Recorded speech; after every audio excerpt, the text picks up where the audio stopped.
Yo, what's up sa inyo guys? So nandito na naman tayo sa panibagong vlog, panibagong food review na naman tayo guys. So nandito tayo ngayon sa may Broadway dahil meron tayong pupuntahan na isang Korean cuisine. Dito lang yan sa Macau syempre at dito matatagpuan. Makikita nyo Broadway, ito yung Galaxy, madali lang siyang makita. At ito lang sa tabi namin ay yung bus stop. So sa tapat ng Galaxy, dito lang yan guys sa Broadway. Pupuntahan natin yung Apgujeong Korean cuisine. So tara, samahan nyo ako at puntahan natin para makita nyo yung daan kung paano magpunta ron. Let's go guys. Actually, madali lang siyang makita guys dahil eto malapit lang talaga dito.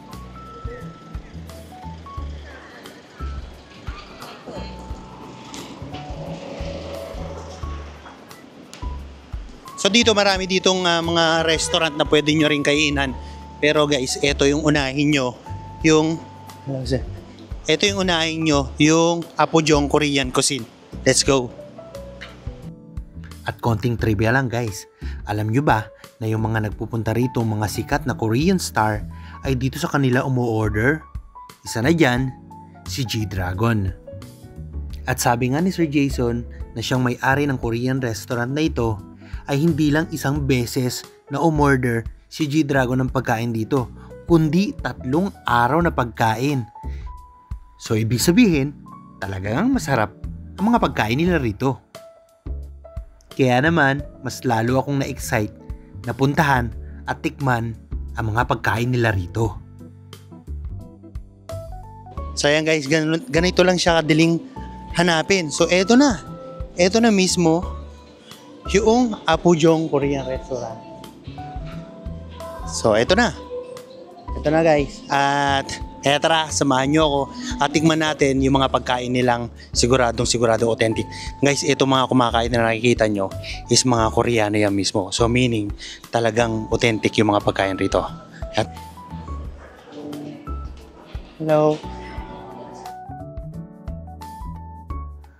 At dito nga ay nakilala natin ang may-ari mismo ng restaurant na si Sir Jason.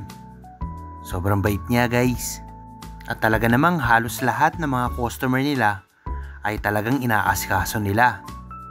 At saglit nga kami nagkwentuhan at nalaman ko na napakabata pa pala ni Sir. Bali ang asawa niya pala ay isang Koreana at si Sir ay isang lokal na Chinese dito sa Macau. At talaga namang namangha ako sa loob ng restaurant na ito dahil napakaraming picture ng mga sikat na mga Korean. Napakalakas makaopa. At dito nga sa loob ay talaga namang Instagrammable. At mapipil mo na para ka na rin isang Koreano. At napakaraming posters nga dito ng mga BTS at iba't ibang mga Korean stars. At dito nga sa mga larawang ito ay agad nakuha ang aking atensyon. Dahil parang ako lang nung high school. Nya! Aray ko. Opa, kami ha. Opa pa nga ni. At pag upo nga namin ay agad kong chinek ang kanilang mga menu. At namangha ako sa kanilang mga pagkain. Parang sa picture pa lang ay sobrang sasarap na. At parang ang lalaki ng kanilang mga serving. At yung price ng kanilang mga pagkain ay kayang-kaya naman i-afford. Katulad ng simple kong manggagawa lang rito sa Macau. Yung mga pagkain napapanood ko lang sa vlog ni Ryan Bang, ngayon ay patitikman ko na.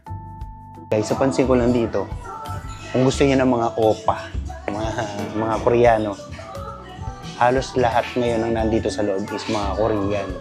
And yun, naghahain na nga sila rito. May hinanda na sa ating pagkain, so titikman na natin. And sana mag-enjoy tayo, pero feeling ko mag-enjoy ako dahil nga ang Korean food naman sa akin is goods na good sa akin, ang Korean food. And guys, dito, no, nagsiserve din sila ng mga alak dito. Siyempre, hindi mawawala yung soju. So, ayan, nasa harap ko na nga agad yung mga alak, guys. Alright. Baka soju yan.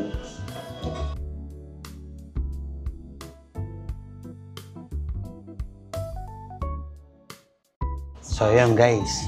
Start na tayo. So, una natin titikman itong cheese corn. So, ito, hinahin sa atin. Pakita ko muna sa inyo yung itsura ng cheese corn. Wow, itsura pa lang. So, cheese corn, natural. Ay, ang dami. Kala ko flat lang siya. Madami pala, oh. Ang bango. Ang bango. Yung cheese corn. Try natin muna.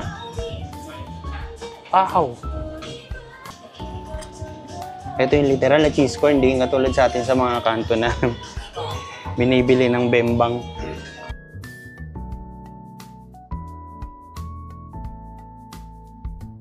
Ang sarap, guys.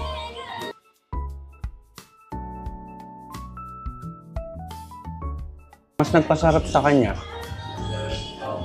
yung may seaweeds na kasama.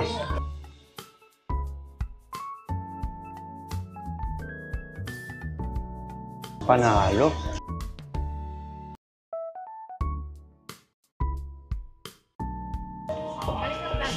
Yung kimchi nila, oh.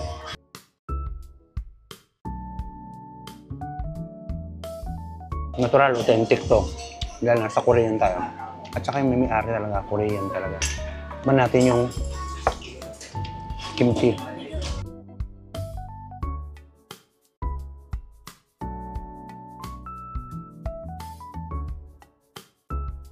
Anyong nga talaga.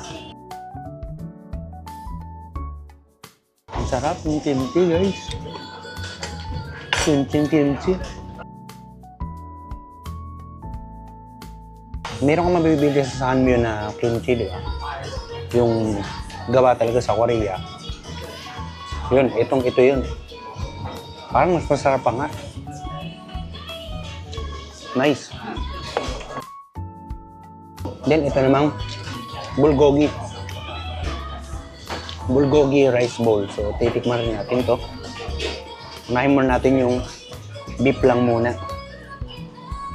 Bulgogi, kay Ryan Bang ko lang to napapanood eh. Pero sa kanya, nilalagyan niya to ng maraming pampaanghang.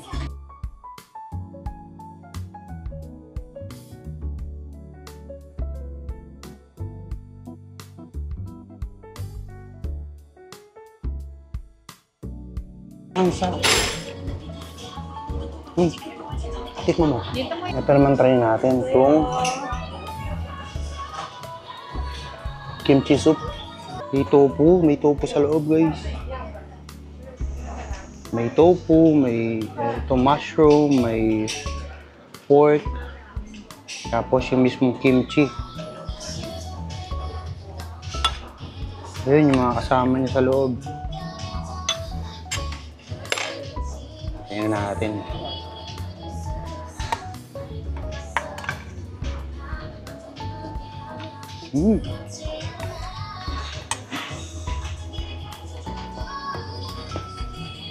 Ang sarap naman ng soup.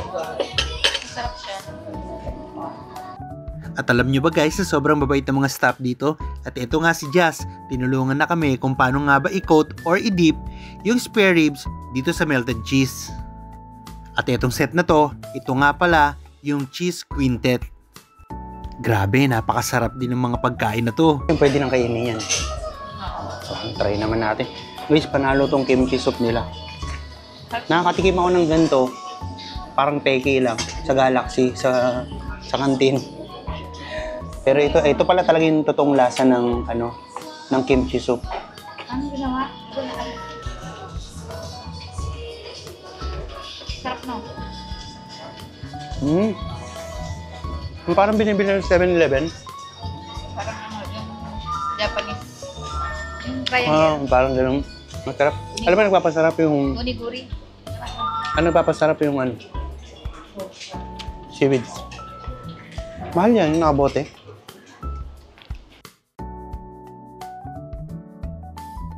Ang lambot ng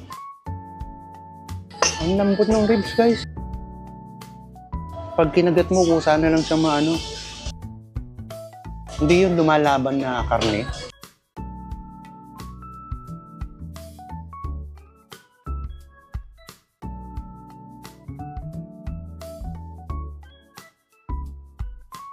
Ang lambot, guys. Panalo siya pag hinahalo yung cheese. Para siyang barbecue. Pero mas masarap na version. Mas malambot. Ang dali niyang kainin. Tapos meron pang cheese. Melted cheese. Panalo. Next try naman natin tikman yung chicken nila. Hindi ko alam kung anong tawag rito sa chicken na to, pero coated siya ng parang honey. Feeling ko hindi ito spicy. Yun siguro spicy, ito hindi. Ito yung spicy, sigurado. So, kailangan rin. And yung plain. So, ang dami. Ang dami ng serving na to. Panalo. Feeling ko itong spicy, balot rin natin sa cheese. Ito muna. Titignan natin kung may buto to sa loob. Ang init, guys. Ang init.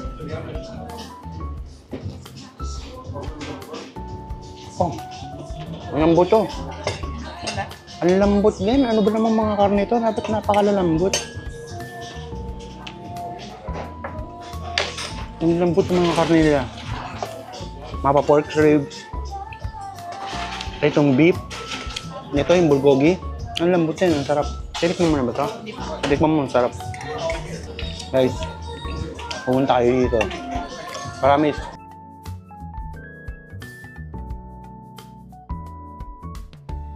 Naalala niyo, kinainom natin na Japanese restaurant na binaisip natin. Ito na, may panlaban na ako doon. Ito na yun. Sarap din to.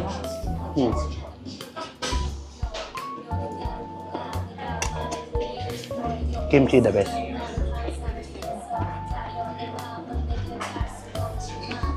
Gusto ko yung lasa niya. Tapos yung lutong ng gulay, andun pa.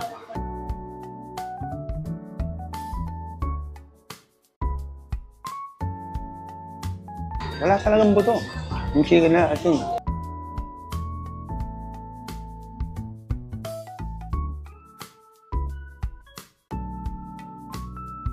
Sarap, guys.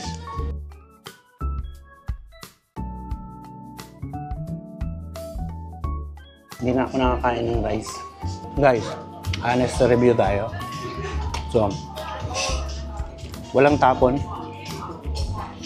Siyempre, yung chicken, panalo lahat. Itong bulgogi, beef, panalo na rin, ang sarap. Ayoko nga lang magkanin sana, kaso mapapakanin tayo. Panalo yung ang lambot ng pagka-beef niya.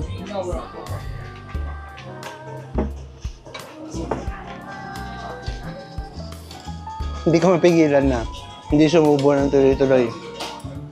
Gano'n siya kasarap. Siyempre yung una natin tinikman, which is yung cheese corn. Ang sarap din niya. Kaso kailangan nyo lang siyang kainin agad-agad dahil namumuo yung cheese. And, guys, siyempre, itong pambato nila. Ano bang tawag dito? Para siyang hot pot, guys. Marami siyang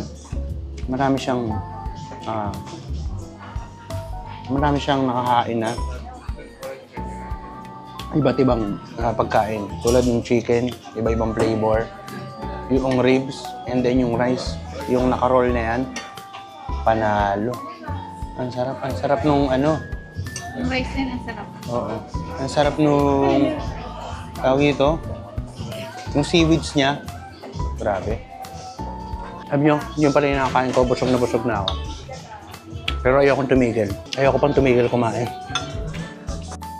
At ito nga pala guys, alam nyo ba na sa lahat ng mga stop ng Galaxy ay meron silang 10% discount? Tama ka sa narinig mo, meron kang 10% discount kung nagtatrabaho ka sa Galaxy. Ang kailangan mo lang i-present ay yung ID mo. At kung hindi ka naman staff ng Galaxy, ay huwag ka mag-alala dahil merong offer si Sir Jason na siyang may-ari ng restaurant na to. Na kapag merong kakain dito ng mga Pilipino, sabihin lang daw na napanood dito sa ating vlog. At bibigyan kanila ng napakasarap nilang free drinks. At hindi basta-basta drinks lang to guys. Napaka-healthy ng kanilang mga drinks. Kaya talaga namang mag-i-enjoy ka na kumain dito. Kaya ano pang hinihintay mo? Halika na at puntahan at tikman ang mga pagkain dito sa Apojong Korean Cuisine. Dito guys, kung gusto nyo makakita ng mga oppa, mga magandang Korean, tsaka mga poging Korean, andito na, eto na pagkakataon nyo guys. Talaga makikita nyo yung mga kinis ng pagmumukha nila. Hanep. Parang iniscrub yung mukha ko eh. Ang dami rito, ang dami magaganda, di ba? Aray ko. So yan guys, punta na kayo, dito lang yan sa may Broadway, madali lang siyang hanapin. And lalo ngayon mag-winter, pwede rin kumain doon sa labas dahil may lamesa sila sa labas. Pwede kayong pumesto rin doon. Pakita ko sa inyo guys kung gaano karaming kumakain. Yan o. Puno to guys. Puno dito. So meaning ganun kasarap talaga yung mga pagkain dito sa Apojong Korean Cuisine. So dito lang yan sa Broadway.